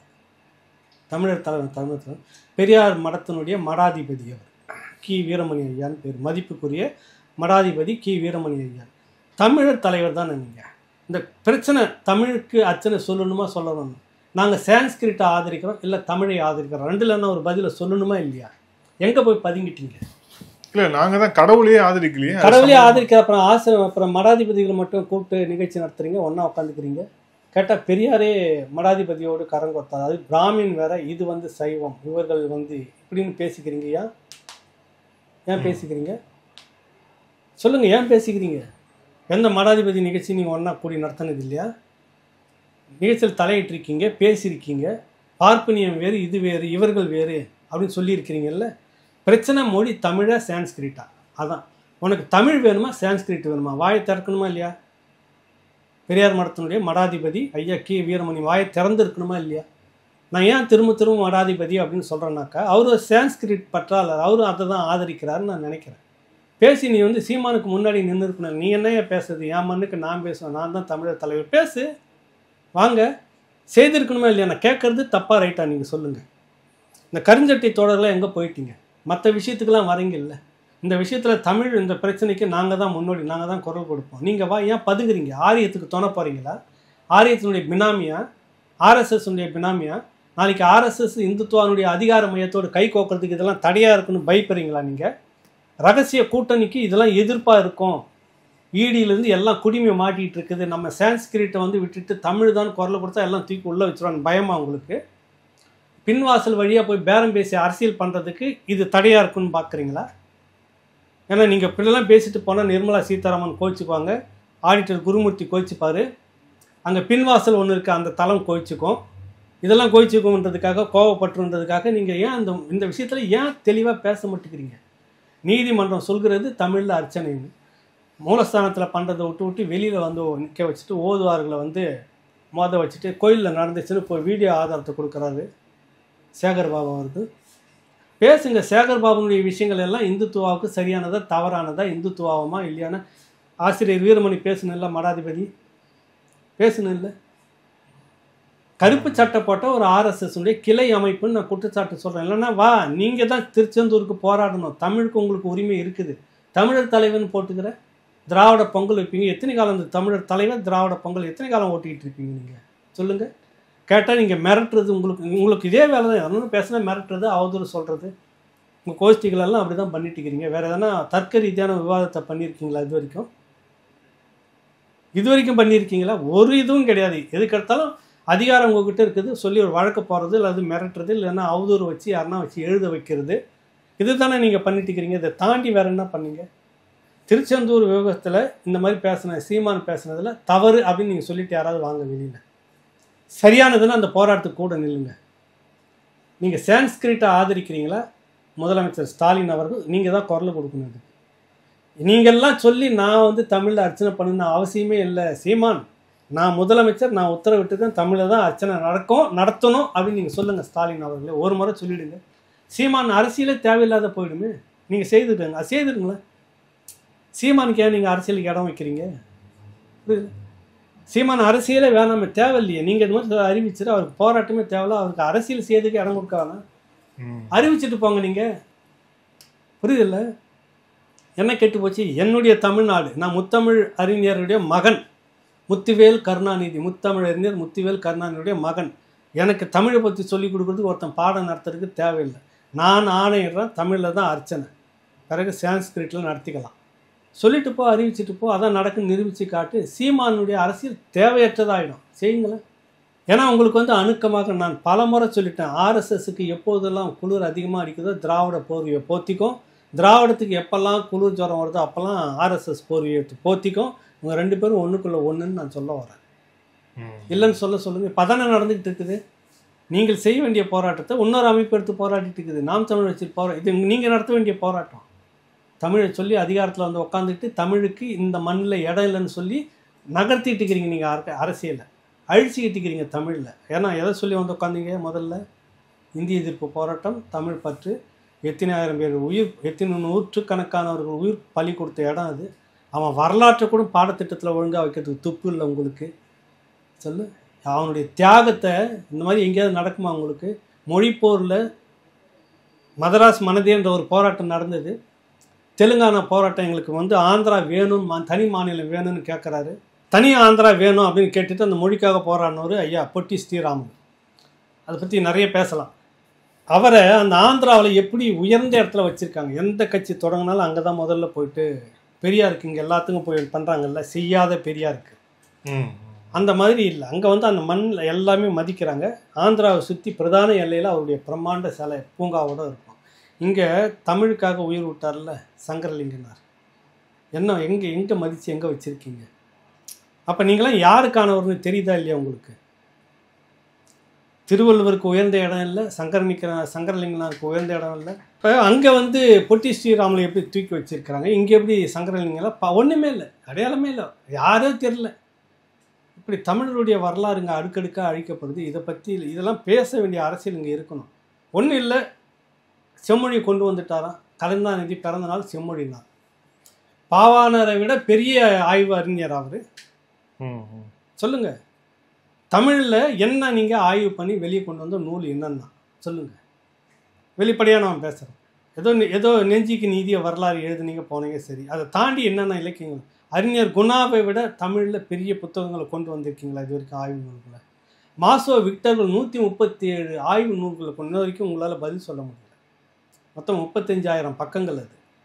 இது வரைக்கும் உங்களால் ஒருத்தர் கூட மறுப்பு சொல்ல முடியல. இவங்கெல்லாம் இல்லை, இவருக்கு மட்டும் செம்மொழி கொண்டு வந்துட்டாராம். கொண்டு வந்த செம்மொழி அந்த இடம் எப்படி இருக்குது, அது அந்த நிறுவனம் எப்படி இருக்குதுன்னு நம்ம ராவணாவில் தனியாகவே பேசியிருக்கோம். உங்கள்கிட்டையும் தனியாக பேசி விரிவாகவே சொல்லிட்டோம். நாசப்படுத்தி வச்சுக்கிட்டு அந்த செம்மொழியை வந்து குட்டிச்சோறாக்கி வச்சுக்கிட்டு செம்மொழியை கொண்டு வந்தாராம். அதுவே விளங்கலை, விளங்காததுக்கு ஒரு விளங்காத பெயர் வச்சுக்கிட்டு அந்த நாள் அவருக்கு அப்படின்னு. இப்போ உங்களுக்கு மட்டும்தான் வரலாறு, மற்றவங்களுக்கு வரலாறு இருக்கக்கூடாதா? சொல்லுங்கள். இப்போ இவ்வளோ விஷயங்கள் இருக்குது தமிழ்ன்ற பேரில் மட்டும் நீங்கள் பண்ணிகிட்டு இருக்கிறது. அதுக்கு தான் சொல்ல வர இந்த ஒட்டு திண்ணைகள்லாம் இதை பற்றி கேட்கணும், இதை பற்றி செய்யணும். மாநாடு நடத்துகிற தோழர் திருமாவளவன், இந்த மக்களுடைய உரிமை இருக்குல்ல, நீ வந்து இந்த பணத்தை ஏன் 2000 கோடி 1000 கோடி திருப்பி அனுப்பின, எங்கள் மக்களுடைய கல்வியை இன்னும் மேம்பட்டிருக்கணும், எத்தனையோ விடுதிகள் கட்டியிருக்கலாம், எத்தனையோ விஷயங்களை செய்திருக்கலாம், அந்த படத்தை வேறு எதுக்கு திருப்பணும், இந்த கேள்விகள்லாம் அவர் அங்கே கேட்கணும். அதை விட்டுட்டு எல்லோருமே சூட்டு கோட்டோடு வந்துருங்க, நம்ம பிரச்சனையெல்லாம் முடிஞ்சிருந்தாக்கா எனக்கு புரியல. எனக்கு இவரா அவர் எனக்கு நெருப்பு மாதிரி பார்த்த பெரிய மனிதர். நான் உண்மையிலே இன்றைக்கே சொல்கிறேன், அதில் நான் குறை சொல்லவே முடியாது. அவருடைய பேச்சு தொடக்க காலத்தில் அப்படி இருந்தது. இனத்தினுடைய விடுதலை, நீ விடுதலை பற்றி எதனா பேசியிருக்கீங்களா இந்த மாநாட்டில்? ஜெகன்மூர்த்தி மேலே ஒரு இது நடந்திருக்குது, எல்லாம் செய்திருக்கீங்க. கடத்தல் இருக்குது. சேகர்பாபு மினிஸ்டர் மேலே வந்து எத்தனை கேஸ் நடந்தது? ஒரு முறை கூப்பிட்டு இந்த மாதிரி கேட்டுருக்குதா நீதிமன்றம், காவல்துறை? நான் பேசுகிறேன், என்ன கேள்வி கேட்கக்கூடாதா? அலட்சியமாக இங்கே கேட்குறீங்க ஜெகன்மூர்த்தியை. இந்த பதவி இதுக்கெல்லாம் பயன்படுத்தலாமா? இது வந்து இப்படி செய்யலாமா? ஒரு முன்மாதிரியாக இருக்கக்கூடாது. ஒரு முறை நீங்கள் கூப்பிட்டு கூண்டல் நிற்க வச்சு கேள்வி கேட்டிருக்கீங்களா? சட்டம் யாருக்கு? அதிகார பீடம் யாருக்கு? ஏன் அந்த சேகர்பாபு பக்கம் திருமலை இவ்வளோ கேள்வி? எத்தனை முறை கடத்தல அவங்க மகள் விஷயத்தில் வந்தது, எத்தனை பொய் வழக்குன்னு பேட்டி கொடுத்துருந்த, ஒரு முறை கூப்பிட்டு வச்சு உங்களுடைய அதிகாரத்தை நீங்கள் துஷ்பிரயோகம் பண்ணுறீங்கன்னு என்னைக்காவது யாராவது கேட்டிருக்கிறோமா? சொல்லுங்கள். இப்போ இதெல்லாம் எங்கே இருக்குது, எந்த இடத்துல போயிட்டுருக்குன்னு சொல்ல வரேன் உங்களுக்கு, வேறு ஒன்றும் இல்லை. இவ்வளோ விஷயங்கள் இருக்குது. திருமாவளவன் இப்படியான விடயங்கள்லாம் கேட்டிருக்கணும். இந்த மாதிரி பார்த்தோன்னே கிருஷ்ணசாமி இந்த மாதிரியான விஷயத்தை கேட்டிருக்கணும். ஒரு ஐயா மடாதிபதி கி வீரமணி இருக்கிறனால இந்த மாதிரி விஷயத்தை அவர் பேசியிருக்கணும். இன்னும் அவரை சுற்றி இருக்கக்கூடிய சகல பாடிகள்லாம் இதெல்லாம் பேசியிருக்கணும். நம்ம அவர் இருக்கிறார் கம்யூனிஸ்ட் தோழர் சண்முகம் தோழர், நல்ல மதிப்பு, நான் ரொம்ப மதிக்கிறேன் அவர் தோழர். நான் தொடக்கத்துலேருந்தே அவர் கவனிச்சிட்ருக்கிறேன். நியாயமாக சில விஷயங்கள்லாம் பேசுகிறாரு. காசா கிராண்டு ஹோட்டல்லாம் கோவ ஓரம் அதை இடிக்க முடியல, காசா கிராண்டு அப்பார்ட்மெண்ட் இடிக்க முடியல, ஏழைகளுடைய வீடுகள் மட்டும் இடிக்கிறீங்களே எப்படின்னு கேட்குறாரு. நல்ல கேள்வி, நெத்தி பொட்டில் அடிச்ச மாதிரி கேட்குறாரு. அப்படியே கொஞ்சம் அவர் கேரளா வரைக்கும் போனார்னா அங்கேயும் கம்யூனிஸ்ட் மார்க்சிஸ்ட் தான் இருக்குது. கல் இறக்குறாங்களா இல்லையான்னு தெரிஞ்சுக்கிட்டு இங்கே வந்துட்டாங்கன்னா அது எப்படி உணவில் சேருமா இல்லையான்னு சொல்லிட்டு தெரிஞ்சுக்கணும். கம்யூனிஸ்ட் கட்சி, மார்க்சிஸ்ட் கம்யூனிஸ்ட் கட்சி கேரளாவில் கல் இறக்குது. இல்லை, அவங்க கடையை வச்சு நடத்திட்டு இருக்காங்க, நடத்துகிறாங்க, ஏற்றுமதி பண்ணுறாங்க. பலாயிரம் கோடி அதில் வருமானம் வந்துக்கிட்டு இருக்குது. தோழர் அப்படி கொஞ்சம் அப்படி இந்த மூணாறு தாண்டி அப்படி உள்ளே போயிட்டு வரட்டு இங்கே பேசிட்டோம். இதில் மட்டும் சறுக்கிறாரு யான்னு தெரியல. இந்த சீமான் மேலே விமர்சனம் வைக்கிறதுன்னா உடனே வாரி வீசிடுறது. அதில் வந்து சரியாக தவறா, யாருக்காக அந்த போராட்டம் நடக்குது, அந்த போராட்டத்தை நீங்களும் நடத்தலாம், நானும் நடத்தலாம், எல்லாருமே நடத்தலாம், எல்லாருக்குமே உரிமை இருக்குது. நீங்கள் நடத்துங்க, திமுக நடத்துங்க, கம்யூனிஸ்ட்டுகள் நடத்துங்க. அது விவசாயிகள் சம்மந்தப்பட்டது, விவசாயம் சம்மந்தப்பட்டது, நீங்கள் தான் நடத்தணும் கம்யூனிஸ்ட்டுகள். அதில் சீமான் நடத்திட்டாரு, நியாயம்தான். ஆனால் அது வந்து உணவா, கல் வந்து 3 வேளையும் சாப்பாட்டில் கலந்துக்கிறீங்கன்னா கேள்வி கேட்குறாரு. அங்கே போயிட்டு கேட்க வேண்டியதானே கம்யூனிஸ்ட் கட்சி மார்க்சிஸ்ட்டுக்குள்ள கேரளாவில். ஏன் அப்படி சறுக்கிறாங்கன்னு தெரியல தோழர்கள். கம்யூனிஸ்ட்டுகள் வந்து நாட்டில் இருக்கணும். நான் அப்பவும் சொல்கிறேன், கம்யூனிஸ்ட்டுகள் தேய்மான ஆக கொள்ளை கூட்டம் பெருகிக்கிட்டே இருக்கும். அந்த கொள்ளை கூட்டத்தோடு நீங்கள் கூட்டணி வைக்காதீங்க தயவு செய்து நம்ம கேட்டுக்கிறோம். இதில் நடுவில் இந்த கூட்டணிக்குள்ள ஒரு சலசலப்பு ஏற்படுது. திமுக கூட்டணிக்குள்ள அது ஒரு பெரிய ஒரு விவாத பொருளாக ஆகலை. சண்முகம் அவர்களே சொன்னார், திமுக வைத்த தேர்தல் வாக்குறுதியில் எத்தனை வாக்குறுதி அவங்க நிறைவேற்றினாங்க, இல்லை அவங்க தான் 90% சொல்கிறாங்களே, அப்போ அவங்க தப்பு கணக்கு போடுறாங்க, அவங்க கணக்கு வேற எங்கள் கணக்கு வேற அப்படின்னு சொன்னார். கூடுதல் சீட்டு வேணும் அப்படின்னு கேட்டார். அதே மாதிரி திருமாவளவனும் என்னுடைய கருத்தும் அதுதான் அப்படின்றாரு. அப்போது கூட்டணிக்குள்ள ஏதேனும் விஷயம் புகஞ்சிக்கிட்டு இருக்கா உள்ள அப்படின்னு ஒரு கேள்வி. திருமாவளவனை பற்றி விடுங்க, அது நான் அதை பேச விரும்பல, அதை விட்டுருவோம். கம்யூனிஸ்ட்டுகள் வந்து இருக்காங்க, எல்லாம் கேட்குறது கரெக்டு தான். 1% தான் பாக்கி இருக்குது. அந்த 1% வீட்டுக்கு மாதத்துக்கு 2 முறை கணக்கு எடுக்கு, மாதம் கணக்கு எடுக்கிறதுன்னு சொல்லி சொன்னாங்க. அது நடந்துக்கிட்டு இருக்குதா கேட்டார். அப்புறம் வந்துட்டு கொடுத்த வாக்குறுதிகளில் மருத்துவர்களுக்கான நிரந்தர பணியிடம் சொல்லி இந்த நிறைவேறிக்குதா இல்லை. அப்புறம் செவிலியர்களுக்கான நிரந்தர பணியிடம் அந்த போராட்டத்தில் ஸ்டாலின் கலந்துக்கிட்டார் போயிட்டு, ஆனால் இன்ன வரைக்கும் நீடிச்சுக்கிட்டே இருக்குது, நடந்திருக்குதானே இல்லை. அப்போ இந்த மாதிரி இல்லைன்றது நிறைய இருக்குது, அதெல்லாம் 1%க்குள்ளே வருதான்னு கேள்வி கேட்டார். புரியல. அதான் எனக்கு இவர் மேலே இப்போ ஒரு எனக்கு அந்த உண்மையிலே சண்முகத்தோடர் வந்து சரியான எனக்கு படுது. ஆனால் வேறு வழியில் கூட்டணிக்காக அங்கங்கே திரும்ப ஒரு டச்சிங்னு சொல்லுவாங்கல்ல, அந்த மாதிரி அப்படி ஒரு வார்த்தைகளை விட்டுக்கிட்டு இருக்கிறாரு. வேறு வழியில் கேட்க வேண்டியதெல்லாம் கேட்குறாரு. திரும்ப இதை விட்டால் வேறு குட்டிச்சோர் நமக்கு இல்லையன்ற மாதிரி எண்ணம் போல இருக்கு அவருக்கு. அதனால் அங்கங்கே டச்சிங்ன்ற மாதிரி பேசிக்கிட்டு அப்படி ஒரு வார்த்தையை தூண்டிட்டு சரி கேள்விகள்லாம் சரியாக தான் கேட்குறாரு. அவர் கேட்ட கேள்வியெல்லாம் உண்மையிலே எனக்கு நான் முன்னாடி சொன்ன மாதிரி உங்களுக்கு அது காசாக்குறாண்டெல்லாம் இடிக்காமல் ஏன் ஏழைகள் இடத்த இடிக்கிறீங்க, இப்படியான கேள்விகள்லாம் வந்துட்டு யாரும் கேட்க மாட்டாங்க. இந்த கேள்விகளை வந்து இதுக்கு முன்னாடி கேட்டதுன்னா நாம் தமிழர் கட்சி கேட்டிருக்கு. வேறு யாராவது கேட்டிருக்காங்களா? அந்த இடத்துக்கு போகிறாரு, இடிச்சிட்டு யாருக்கிட்ட இடித்தவங்கக்கிட்டே கோரிக்கை வைக்கிறாரு திருமாவளவன். இடிப்பதற்கு முன்னே ஆளுங்கட்சியில் இருக்குங்க கூட்டணி, இடிக்கிறதுக்கு முன்னாடி போய் தடுக்கணும். அதை மீறி தான் நீ போகணும், இல்லைன்னா கூட்டணி பேசு. ஏன் மக்கள் ஓட்டு போட்டுட்டு இருக்கிறாங்க, எல்லா உழைக்கும் மக்களும் இருக்கிறாங்க, அது குறிப்பிட்ட ஒடுக்கப்பட்ட மக்கள்னு இல்லை, எல்லா மக்களும் தான் இருக்காங்க. உழைக்கும் மக்கள், நான் பொறுப்பாளி, தாண்டி தான் நீங்கள் வரணும். இல்லைன்னா அந்த பக்கம் தான் அந்த கரைக்கு அந்த பக்கம் தெரியுது பாருங்கள், காசாக்குறாண்டா, அதை இடிச்சிட்டு இங்கே வாங்க சொல்லணுமா இல்லையா?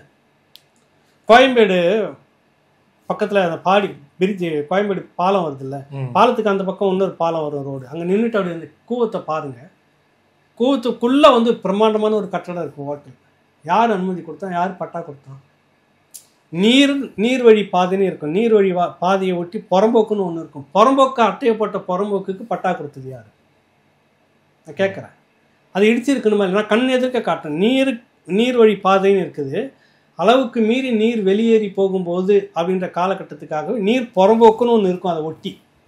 அது எல்லாம் நீங்கள் பழைய டாக்குமெண்ட்லாம் எடுத்து பார்த்தீங்கன்னா நீர் வழி பாதை, ஏரி இருந்துச்சுன்னா ஏரியோட மட்டும் இருக்காது, ஏரி புறம்போக்குன்னு தனியாக வச்சுருக்கனால. ஏன்னா அளவுக்கு அதிகமாக தண்ணி வெளியேறி வந்தபோது அந்த பகுதிகளெல்லாம் நீர் நிறைஞ்சி போயிட்டே இருக்கும். பின்னாடி இந்த பக்கம் அந்த மடுவை மட்டும் உடச்சிட்டு இருப்பாங்க, ஏரி கரை ஓடையாத மடுவை உடச்சி தண்ணி போயிட்டுருக்கோம். கடைசி வரைக்கும் அதில் நீர் புறம்போக்குன்னு வச்சுருந்தாங்க. அந்த மாதிரி இந்த கூவம் ஆறு இருக்குல்ல, ஆற்றுக்கு புறம்போக்கு லேண்டுன்னு இருந்துச்சு, அது காணும். சரி அது கூட விட்டுடுங்க, புறம்போக்குள்ளே தாண்டி பட்டா எடுத்தவனுக்கு அந்த புறம்போக்கு எந்த புறம்போக்கு பட்டா கொடுத்துச்சுன்னு கேள்வி வருதா இல்லையா? கமல் மாதிரி குழப்பறேன்னா தெளிவாக தான் நான் பேசுகிறேன். நீ பாரு, கண் எதுக்க பாரு. நீதிமன்றம் பல முறை கேள்வி கேட்டுச்சு. கேள்வி கேட்டு உங்களை துப்புன்னு இருப்பாடு நீதிமன்ற உத்தரவு நீங்கள் மதிக்கிறீங்களா? ஏதாவது திரும்ப நீர்நிலையில் தான் போய் கட்டிக்கிட்டு இருக்கீங்க, நீர்நிலையில் தான் நீங்கள் வந்து இது பண்ணிட்டு எப்படி கண் எதிர்க்க பார்த்தீங்கன்னா அந்த ஆற்றுக்கு ஓரத்துக்குள்ளவே வருது அந்த பிரம்மாண்டமான, அது ஹோட்டல்னு நினைக்கிறேன். எப்படி? அப்போ இதெல்லாம் கம்யூனிஸ்ட்டுகள் தான் வந்து கேள்வி கேட்குறாங்க, வேறு யாரும் கேள்வி கேட்கல. நாம் தமிழர் கட்சி கேள்வி கேட்குது. நீங்கள் இதெல்லாம் கேட்டுருக்கணும், போராடுறதுல இடத்துக்கு வந்திருக்கணும். நிறைய இடத்துல இடித்து முடிச்சுட்டோன்னு தோழர் போவார் திருமாவளவன். அது கூட்டணி கட்சி இருக்கக்கூடிய நீங்கள் செய்யக்கூடாது, சீமான் செய்யலாம். ஏன்னா அவங்களுக்கு இந்த விஷயங்கள்லாம் தெரியாது, நடந்துட்டு பாடு தான் போக முடியும். நீங்கள் கூட்டணி கட்சியில் இருக்கிறதுல உங்களுக்கு ஏதோ ஒரு சோர்ஸில் இருந்துக்கு முதல்ல நீங்கள் போய் தடுத்து நிறுத்திருக்கணும். இது வரைக்கும் எத்தனை இடத்த நீங்கள் தடுத்து நிறுத்திருக்கீங்க சொல்லுங்கள், கம்யூனிஸ்ட்டுகளும் மற்ற கூட்டணி கட்சிகளும். அப்புறம் என்ன சீமான அரசியலுக்கும் உங்கள் அரசியலுக்கும் என்ன வித்தியாசம்?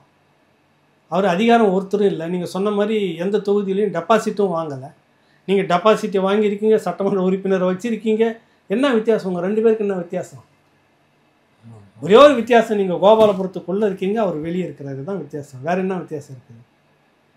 கம்யூனிஸ்ட்டுகள் மேலே ஒரு மரியாதை இருக்குது. நான் இப்போவும் சொல்ல வரேன், கம்யூனிஸ்ட்டுகள் விழ விழ விழ இங்கே பெரிய ஒரு மோசமான முதலாளித்துவம்ன்றது வளர்ந்துக்கிட்டே இருக்கும். அதுவும் முதலாளித்துவத்தோடு மட்டும் இல்லாமல் அது வந்து வன்முறை கூடாரமான ஒரு முதலாளித்துவமாக மாறக்கூடிய சூழ்நிலை இருக்குது. கம்யூனிஸ்ட்டுகள் இந்த நாட்டுக்கு ரொம்ப ரொம்ப தேவை. நம்ம திரும்ப அதை தான் நான் சொல்ல வரேன் பல இடத்துல. ஆனால் தோழர் சண்முகம் அவர்கள் வந்து அந்த கேரளாவில் இருக்கக்கூடிய கம்யூனிஸ்டையாவது இங்கே நடத்த சொல்லுங்கள், வேற ஒன்றும் நடத்த சொல்லுங்கள். இதில் நேற்று ஒரு செய்தி, பாமகவுடைய ஒரு நிர்வாகி வந்து கொலை செய்யப்பட்டார். அது வந்து ஃபஸ்ட்டு ஆக்சிடென்ட்னு சொன்னாங்க. அதுக்கப்புறம் வந்து அது வந்து துப்பாக்கி முனையில் அது வந்து அவர் கொலை நடந்திருக்கிறது, சுட்டு கொல்லப்பட்டிருக்கார் அப்படிங்கிற செய்தி வருது. இப்போ எதிர்க்கட்சி தலைவர் எடப்பாடி பழனிசாமி அவர்கள் வந்து தமிழகத்தில் இந்த துப்பாக்கி கலாச்சாரம் வந்து ஜாஸ்தியாக தலை தூக்கி இருக்கு, ஸோ இதை வந்து கட்டுப்படுத்தணும். ஏன்னா கடந்த காலங்களிலும் நம்ம பார்க்குறோம் துப்பாக்கி தொடர்பான நிறைய விஷயங்களும் நடந்துகிட்டு இருக்கு அப்படிங்கிறத பார்க்குறோம். அவருடைய அப்சர்வேஷன் இது எப்படி பார்க்குறேன்? இது எடப்பாடி அவர்கள் அப்புறம் இந்த பொதுவாக எடப்பாடி அவர்கள் சொல்கிறது தவறுன்னு நான் சொல்கிறேன். அவர் அந்த மாதிரி சொல்லக்கூடாது.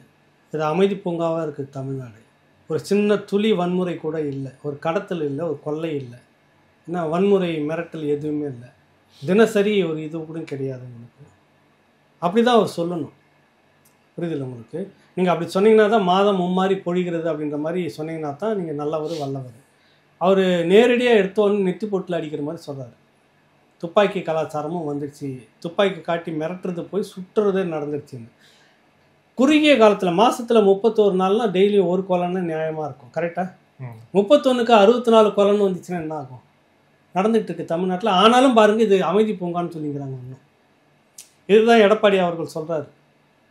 மாதத்தில் ஒரு குறிப்பிட்ட நாள் 31னாக்கா 31 நாளுக்கு ஒரு நாளைக்கு ஒரு பிரபலமான கொலைகள்னா மட்டும் சொல்கிறது அதுனா கூட பரவாயில்ல. 64வது சமயத்தில் 100 கணக்குலையும் போகுது. இதுக்கு பேர் சட்டம் ஒழுங்கு இருக்குதா இல்லையான ஒரு கேள்வி வருதா இல்லையா? அதிமுக பேர்லேயும் இருந்துச்சு. இப்படியா இருந்துச்சு சொல்லுங்கள்? பொள்ளாச்சி விஷயம் நடந்தது, அவங்க இருக்கும்போதே சிபிஐ கிட்ட ஹேண்ட் ஓவர் பண்ணிட்டாங்க. நீங்கள் ஏன் அண்ணா பல்கலை மாணவி விஷயத்தை சிபிஐக்கு ஒப்படைக்கலை? எதுக்கு ஊழ்ந்து பொருள்றீங்க? இங்கே ஒரு சிறுமி, இந்த அண்ணா பல்கலைக்கழகம் அங்கே அண்ணா நகரில் ஒரு சிறுமி நடந்த விஷயத்துக்கு அரசு நீங்கள் வந்து சிபிஐ கிட்ட ஒப்படைக்கணும். அதை எவன்லாம் சம்மந்தப்பட்டவன் கைது பண்ணுவாங்க. சிபிஐ விசாரணை வேணான்னு பிரபலமான வழக்கறிஞரை வச்சு வழக்கு நடத்தின நீங்கள் பொள்ளாச்சிக்கு மட்டும் நாங்கள் நீதி வாங்கி கொடுத்துட்டோம். ஏன் உங்கள் ஆட்சியில் இப்போ 2 நடந்திருக்கு, சிபிஐக்கு ஒப்படைங்களா, நீதி வரட்டும். இதெல்லாம் வந்து எடப்பாடி தரப்பு கேட்டாங்கனாக்கா அது எதிர்கட்சி சங்கி கூட கூட்டணி எதுக்கு எடுத்தாலும் ஒரு கேள்வி, பாஜகவினுடைய அடிமை, பாஜகவுடைய கூட்டணி, புரியுதில்லை? எதுக்கு எடுத்தாலும் நீங்கள் போகிறீங்களா? நாங்கள் பாஜகவெல்லாம் பார்க்க போகலைங்க, பாஜகவில் இருக்கக்கூடிய பின்வாசலை தான் நாங்கள் பார்க்க போகிறோம்னு சொல்லிக்கிறீங்க. எதுக்கு நினச்சி எதுக்கு நீங்கள் அமித்ஷாவை பார்க்குறீங்க, நிர்மலா சீதாராமன் பார்க்குறீங்க? ரெய்டு வந்தோடனே தான் போகிறீங்க. என்னன்னு கேட்டாக்கா மக்கள் நல்ல பிரச்சனைன்றீங்க. ரெய்டு வந்தால் தான் போகிறீங்க. திடீர்னு கேட்டாக்கா வேற ஒரு தண்ணி விஷயத்தை நாங்கள் பேசிட்டு வரோன்றீங்க. என்ன உங்கள் கணக்கு எனக்கு புரியல. திடீர்னு எப்படி உங்களுக்கு மோடியும் அமித்ஷாவும் மற்றவங்களும் டைம் கொடுத்துக்கிட்டே இருக்கிறாங்க? வேறு எந்த ஸ்டேட்லேயாவது இந்த மாதிரி சந்திக்கிறாங்களா?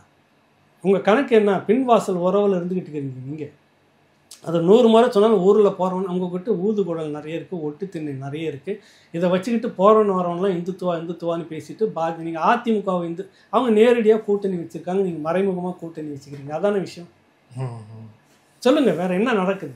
இவ்வளவு வன்முறைகள் நடக்குது, இவ்வளவு இது நடந்திருக்கு, துப்பாக்கியால் சுட்டுக்கிட்டு இருக்கிற அளவுக்கு சட்டம் ஒழுங்கு கெட்டு போயிருக்குது. என்ன அவங்களுடைய இது இருக்குது சொல்லு?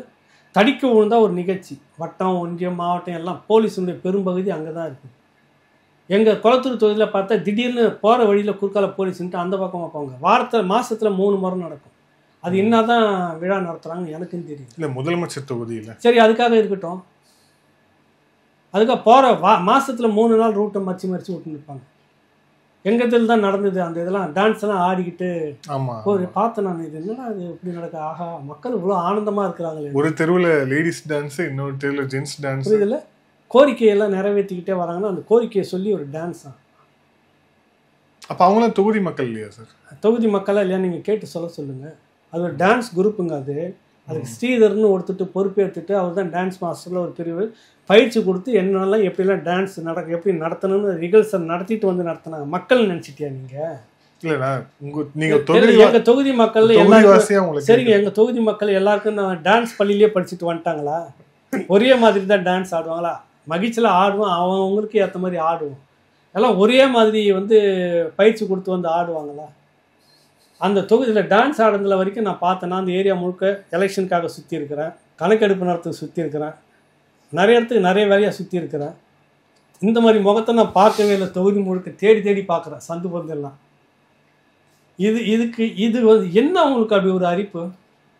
2009, 11 கடைசியாக 10, 11 இப்படி தான் தடிக்கு விழுந்தா விழா, தடிக்கு விழுந்தா இன்னைக்கு எழுந்த உடனே பார்த்தா ஒரு விழா இருக்கு, முத்தமிழ் அறிஞருக்கு. கடைசியாக அப்படியே போய் சேர்ந்துடுச்சு விழாவோட.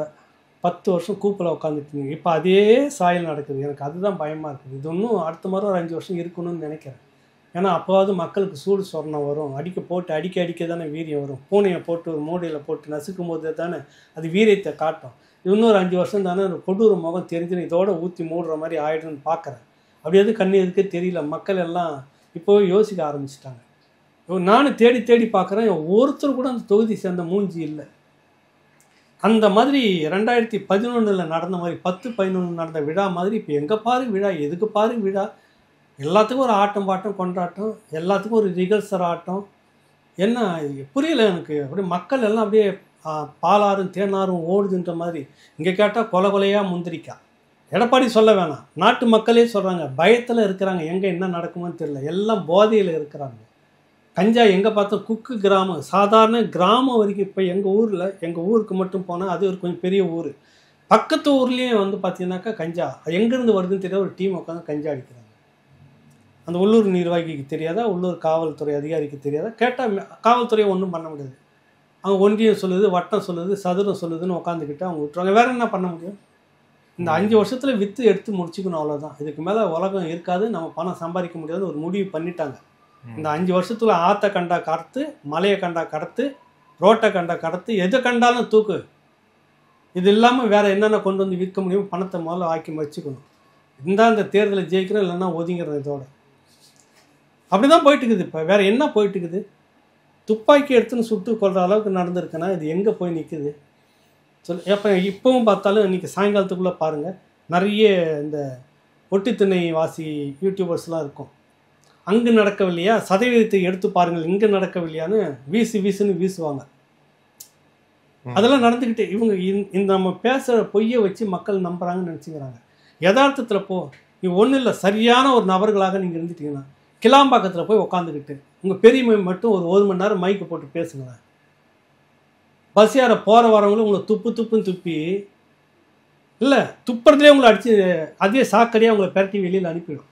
1 மணி நேரம் உங்களுடைய பெருமையை கிளாம்பாக்கம் பஸ் ஸ்டாண்டில், அதுவும் இந்த விழா காலத்தில் இல்லை சனி நேரில் போய் உக்காந்துட்டு பேசுங்க. நீங்கள் நைட்டில் 1 மணிக்கு வரேன் வினோத், அந்த வழியாக அந்த கிளாம்பாக்கம் வாசலுக்கு எதுக்கு நடு ரோடு இருக்குல்ல, அந்த தின்ன மாதிரி வச்சுருப்பாங்க, 2 ரோட்டும் பிரிக்கிற, அதில் பார்த்தா கூட்டம் ஜேன்னு ஒரு கிலோமீட்டருக்கு உட்காந்துக்கிறாங்க குழந்தை குட்டிகளோட. எந்த பேருந்து வந்தாலும் நிறுத்தி ஏறி போகிறது, எங்கே என்னன்னு தெரியல. மழை வந்துச்சுன்னா என்ன பண்ணுவாங்க, என்ன ஏற்பாடு பண்ணி வச்சுக்கிறீங்க? கட்டணா நீங்கள் மினிஸ்டராக இருக்கிறீங்க, துறை அதிகாரிகள் இத்தனை பேர் இருக்கிறீங்க, யாராவது ஒருத்தர் அந்த பக்கம் விசிட் போகிறீங்களா? அந்த மக்கள் என்ன பண்ணிட்டு இருக்கிறாங்க, ஏது பண்ணிட்டு இருக்கிறாங்க, என்ன குறை இருக்குது, இது வரைக்கும் பார்த்துருக்கீங்களா? எங்கே ஓடிட்டு இருக்கிறீங்க நீங்கள்? எல்லாத்துக்கும் முன்னே வந்து நிற்கிற சேகர் பாபு போய் ஒரு நடுராத்தில் நின்று அந்த விசிட் பண்ணி அந்த பிரச்சனை என்ன அந்த மக்களுக்கு இது வரைக்கும் தீர்த்திருக்கீங்க? எவ்வளவு நாள் பிரச்சனை மறியல் இல்லை கலைஞர் நூற்றாண்டுன்னு வேறு பேர் வச்சுங்க, அசிங்கமாக இல்லை உங்களுக்கு? நீங்கள் மட்டும் உங்கள் சாதனை மட்டும் சரியாக இருந்ததுன்னா கிளாம்பாக்கத்தில் போய் 1 மணி நேரம் மைக்கு பிடிச்சி நிறுத்துங்க, பேசுங்க. எதிர்ப்பு உங்களை துப்பலைன்னா யான்னு கேட்டுக்கோங்க. சார், இந்த நேர்காணல இறுதியான கேள்வி, வேல்முருகன் அவர்கள் தமிழக வாழ்வுரிமை கட்சி தலைவர் தொடர்ச்சியாக தாவேக்காவுடைய தலைவர் விஜய் அவர்களை சீண்டும் விதமாக பேசிக்கிட்டே இருக்கிறாரு. அதுவும் குறிப்பாக நம்ம இந்த பெண்கள் மீது ஒரு மாணவிகள் மீது ஒரு எதாச்சியாக கை போட்டதை அது அவர் சொன்ன விதம் ஒரு ரசைக்குறவாக இருந்தது. இப்போ திருப்பியும் பேசிட்டுருக்கிறார், விஜய் என்ன அவ்வளோ பேர் நடிக்கிறார், விஜயகாந்த் இல்லையா, எம்ஜிஆர் இல்லையா அப்படின்னு. ஏன் தொடர்ச்சியாக இதை வேல்முருகன் செய்கிறார்னு நினைக்கிறேன்? தெரியல, எனக்கு நல்ல நண்பர். நான் இது வரைக்கும் அவரை பற்றி விமர்சனம் பண்ணதில்லை, பண்ணக்கூடாதுன்னு இருக்கிறேன். நல்ல நண்பர் எனக்கு. அவர் என்ன பேசுகிறாரா இல்லையான்றது வேறு விஷயம். இது எனக்கு சகிக்கலை. இது வந்து யார் அவருக்கு இந்த ஆலோசனையை சொன்னாங்க? கூடும் கூட்டாளி சரியில்லைன்னு சொல்லுவாங்க சமயத்தில், அந்த மாதிரியான நடந்துச்சா? எனக்கு தெரியல. எனக்கு யார் ஆலோசனை கொடுத்தாங்க? என்னது ஒரு சகோதரனாக ஒரு தந்தையாக அந்த வயசு பிள்ளைங்களோட அணைச்சி அது வந்து ஒரு அதீத பற்றில் வந்து இப்படி கொடுத்து பாராட்டக்கூடிய விஷயம் கண் எதிர்க்க நம்ம பார்க்குறோம். அந்த உனக்கு விமர்சனம் பண்ணு நீங்கள் விஜய் மேலே நிறைய விமர்சனம் இருக்குது. நீங்கள் பண்ணுற அளவுக்கு வேல்முருகன் அளவுக்கு விஜய் அரசியல் செய்கிறாரா? என் அளவுக்கு நீ அரசியல் செய்ய வர முடியுமா? என் அளவுக்கு நீ மக்களுக்காக போராட முன்னே வந்திருக்க முடியுமா? என் அளவுக்கு நீங்கள் டோல்கேட்டை உடச்சி நீங்கள் அரசியல் பண்ண, இதெல்லாம் கேட்கட்டா நியாயம் இல்லை. மக்களையும் கேட்குறாரு இந்த மாதிரி கூத்தாடி கூட பொண்ணு. அல்ல, அதுதான் சொல்ல வரேன். இது தப்புன்னு சொல்ல வரேன். எல்லாருமே வந்துட்டு உங்கள் வேல்முருகன் கூடவே வந்து நின்று படம் எடுத்துக்கணும்னு எத்தனையோ பிள்ளைகள் ஆசைப்படுது. ஒரு சகோதரனாக ஒரு தந்தையாக வேல்முருகன் கூடவே வந்து நின்று எடுத்துக்கிட்டு அப்போ என்ன பண்ணுவோம்? வாமான்னு பக்கத்தில் சாதாரணமாக கையை போடு. ஏன் அவனுக்கு அந்த பொறி தட்டிச்சு? ஏன் அவர் மேலே நீங்கள் இவ்வளோ காழ்ப்புணர்ச்சியாக ஏன் பேசுனீங்க? ஏன் இப்படி ஒரு இது எனக்கு அவர் சரியாக படலை, தப்பாக அதில் கையாண்டுட்டார்னு நான் நினைக்கிறேன். நல்ல மனிதர் அவர், பேசியிருக்கக்கூடாது. அது பெற்றோர்களையும் பேசியிருக்கக்கூடாது. இது தப்பான இது இப்படிலாம் நிற்க வச்சுட்டு இதுக்கெல்லாம் போய் நீங்கள் எப்படின்னா தப்பு இல்லை. ஸ்டாலின் எத்தனை இடத்துல அது மாதிரி நிறுத்தியிருக்கிறாரு. இல்லை கூட்டணி அழுத்தமா? கூட்டணி அழுத்தம் ஒரு இல்லை, கூட்டணி அழுத்தம்னாக்கா அதுக்கு நீ மக்கள் தான் உனக்கு ஓட்டு போடணும். கூட்டணி ஓட்டு போடாது. திமுகவில் இருக்கிற சத்தியமாக யாருக்கும் உனக்கு ஓட்டு போட மாட்டான். மக்கள் தான் உனக்கு ஓட்டு போடணும். நானும் இன்றைக்கி சொல்லி வைக்கிறேன். கதறி தான் ஒரு முறை நீங்கள் வெற்றியில் வந்துட்டு இருக்கிறீங்க. வேல்முருகன் அவர்கள் புரிஞ்சுக்கணும். மக்கள் செல்வாக்கும் உங்களுக்கு இருக்குது, மக்கள்கிட்ட நல்ல பேர் இருக்குது. அதை காப்பாற்றிக்கிற இடம் இன்றைக்கி தவற விட்டுட்டீங்க. இதை பேசியிருக்கக்கூடாது. எல்லாருக்குமே யாரோ ஒருத்தர், அது வேல்முருகனாக இருக்கட்டும், சாதாரண நம்ம போகிறப்ப கூட நம்ம கூட நிற்க வச்சு ஃபோட்டோ எடுத்துல ஒரு பெருமைப்படுறாங்க. அப்போ ஒரு பெரிய நடிகர், உச்ச நடிகராக இருந்தவர் அரசியலுக்கு வந்திருக்கிறாரு. ஒரு நிகழ்ச்சி நடத்துகிறாரு, கூப்பிட்டு நிற்க வச்சு அரவணைச்சு கட்டி பிடிச்சி சின்ன சின்ன பிள்ளைங்க எல்லாம் அவர் வயசு பிள்ளைங்க, எல்லாம் அவர் வயசு பிள்ளைங்க. உனக்கு அந்த எண்ணம் தோணலாமா? முதல்ல நான் ரொம்பவும் வேதனைப்பட்டேன். எனக்கு தெரிஞ்சு 30 ஆண்டுகளுக்கு மேலே எனக்கு நண்பர் தவறு செய்த ஒரு இடம்னு சொல்கிறேன்னா அது இந்த இடமா தான் இருக்குது. சத்தியத்துக்குன்னு சொல்கிறேன். தவறு செய்துட்டார், இதில் ரொம்ப தப்பு. திரும்ப அதை நான் நியாயப்படுத்துறேன்னு பேசுகிற வியாக்கானர்களாம் அதுவும் தப்பு. இத்தனை ஆண்டு வரலாற்றில் அவர் செய்ததில் ஒரு இது கூட என்னால் சொல்ல முடியாது. நிறைய பிரச்சனை வந்தது, பாமக கூட பிரிஞ்சார், அது வந்தது, மனசாபம் வந்தது, என்னென்னவோ பேசியிருக்க, எல்லாமே சரின்னு தான் போயிருக்கும். சரியான அரசியல் நோக்கி நகர்றாரு, ஓகே சரி. இது வந்து இப்படி ஒரு தத்துக்குட்டி கூட பேச மாட்டாங்க அரசியல். இந்த அரசியலை நாளைக்கு ஸ்டாலின் மேடையில், உதயநிதி மேடையில் இதெல்லாம் நடக்கும். பேசுவீங்களா அந்த மாதிரி துணிச்சலாம்? நீங்கள் சொல்லுங்கள். விஜய் மேலே உங்களுக்கு ஒரு அரசியல் இருக்குது, அது காழ்ப்புணர்ச்சி அரசியலாக இல்லை வெறுப்பு அரசியலாக, அது நீங்கள் விமர்சனம் பண்ணிக்கோங்க தனியாக. பெற்றோர்களையும் சேர்ந்து இந்த மாதிரி வேலையெல்லாம் நீங்கள் செய்யலாமான்னு கேட்டிங்கன்னா, எல்லா பெற்றோர்களுக்கும் தன்னுடைய மகன் ஒரு உச்ச நடிகர்கிட்ட நின்று ஒரு வாழ்த்து பெறுவது பெரிய விஷயமாக தான் பார்ப்பாங்க. நீங்கள் எப்படி கூத்தாடின்னு விசாரிக்கிறீங்க? நீங்கள் உங்கள் கூட திமுக கூட்டணி கூட வந்துட்டாருன்னு வச்சுக்கோங்க, எந்த மூஞ்சியை வச்சுக்கிட்டு அவர்கிட்ட சிரிப்பீங்க? என் தொகுதிக்கு பிரச்சாரத்துக்கு வாங்கன்னு கூப்பிடுவீங்க? அரசியல் இருப்பார், அரசியல் களம் மாறும். நிரந்தர எதிரியும் இல்லை, நிரந்தர நண்பனும் இல்லை. கரெக்டாக? நாளைக்கு இதே விஜய் திமுக கூட்டணியில் வந்துட்டாருன்னு வச்சுக்கோ, இப்போ இல்லைப்பா அடுத்த முறைன்னு கூட வச்சுக்கோங்க. நீங்கள் அடுத்த முறை இந்த கூட்டணியில் இருக்கிறீங்க, என் தொகுதிக்கு விஜய் வந்தாருன்னா ஓட்டு நிறைய வரும்ன்ற சூழ்நிலையில் அண்ணன் வாங்கன்னு கூப்பிடுவீங்களா? இல்லை எந்த முகத்தை வச்சுன்னு கூப்பிடுவீங்க சொல்லுங்கள்? எந்த பெற்றோர் வந்து அதுக்கு சம்மதிப்பாங்க? எல்லாருக்கும் அந்த கோபம் இருக்குல்ல. இது வந்து ஒரு பெரிய கரும்புள்ளியாக அமைந்து விட்டது. தோழர் ஏன் அப்படி பேசினாருன்னு எனக்கே ஒரு பெரிய அதிருப்தி. நான் அந்த நேரத்தில் மருத்துவமனையில் அம்மா கூட இருந்துக்கிட்டு இருந்தேன். ரொம்ப வருத்தப்பட்டேன். என்ன ஆச்சு, ஏன் அப்படி ஆச்சு? கூப்பிட்டு பேசலான்னு இருந்தால் அதுக்கும் தப்பாக நினைப்பாரோன்னு விட்டுட்டேன் நான். சரி, இது வந்து தெரியல, ஏதோ கந்திஷ்டிப்படுதுன்னு ஒன்று சொல்லுவாங்கள்ல, அந்த மாதிரி இவருக்கு ஒரு சர்க்கிளாக இது வந்திருக்குது. நல்லா வந்தார் முன்னேறிக்கிட்டு, டக்குன்னு இந்த விஷயம் பேசி சறுக்கிட்டார். தவறு, அது பேசியிருக்கக்கூடாது.